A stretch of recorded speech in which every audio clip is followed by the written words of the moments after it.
MSTV news కి స్వాగతం. నేటి వార్తా విశేషాలు. సత్యసాయి జిల్లా మడకశిర నియోజకవర్గం తెదేపా రెబల్ అభ్యర్థి డాక్టర్ సునీల్ కుమార్ ఆత్మగౌరవం అనే నినాదంతో తనకు జరిగిన అన్యాయానికి న్యాయం చేయాలని కోరుతూ జోలి పట్టుకొని ప్రజల్లోకి వెళ్తానని మీడియా సమావేశంలో ఆయన మాట్లాడుతూ, అందరికీ నమస్కారం.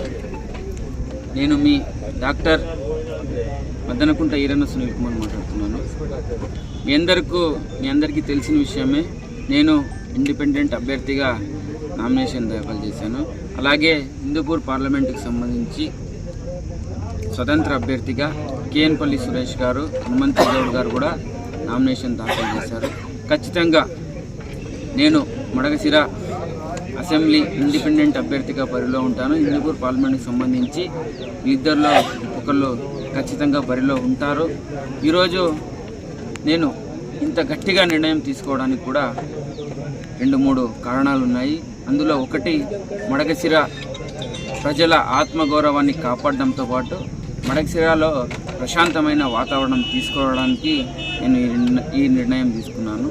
అలాగే బహుశా గుడుమల తిప్పేస్వామి గారు అలాగే వాళ్ళ వర్గం మా అవసరం లేదనుకునిందేమో. ఎందుకంటే ఈరోజు వాట్సాప్లో వస్తున్నటువంటి అలాగే వాళ్ళ ప్రచార రథాల్లో కానీ ఎక్కడే కానీ దళితుడైనటువంటి ఎవరి ఫోటోలు లేవు. ఇక్కడ ఇంతకుముందు పనిచేసినటువంటి ఎమ్మెల్యేగా ఎన్నికైనటువంటి నాన్నగారి ఫోటో కానీ అలాగే ఇతర నాయకులు కానీ ఎవ్వరి ఫోటోలు లేవు, వాళ్ళవి మాత్రమే ఉన్నాయి. అదేవిధంగా మేము పార్టీలో అభ్యర్థిగా ప్రకటించిన తర్వాత కూడా గౌరవం కోసం గుడుమల తిప్పేస్వామి గారి ఫోటో కూడా వేసుకున్నాం. ఆయన దానికి కూడా నా ఫోటో మాకు చెప్పకుండా ఎందుకు వేసుకున్నారని సురేష్ అన్నని కాల్ చేసి అడగడం కూడా జరిగింది. అయినా అది గౌరవం, మేము గౌరవించాం. ఈరోజు వాళ్ళకి మా ఓట్లు కానీ మా వర్గం ఓట్లు కానీ ప్రజల ఆత్మగౌరవ ఓట్లు కానీ అవసరం లేదు. వాళ్ళు ఇష్టానుసారం ప్రవర్తిస్తున్నారు. తప్పకుండా వీళ్ళందరికీ నేను గెలిచి బుద్ధి చెప్పాలనే ఉద్దేశంతో ఈరోజు ఒక కృతనిశ్చయంతో ఇండిపెండెంట్గానే కొనసాగాలని గట్టిగా నిర్ణయం తీసుకోవడం జరిగింది. నిర్ణయానికి మా తరపున ఉన్నటువంటి నాయకులు కార్యకర్తలు అందరూ మద్దతు తెలిపినారు. అన్నా నువ్వు ముందుకు పో, ఖచ్చితంగా మేమందరం మీకు అండగా ఉంటాము, మిమ్మల్ని గెలిపిస్తామని ఈరోజు అందరూ కార్యకర్తలందరూ భరోసా ఇచ్చినారు.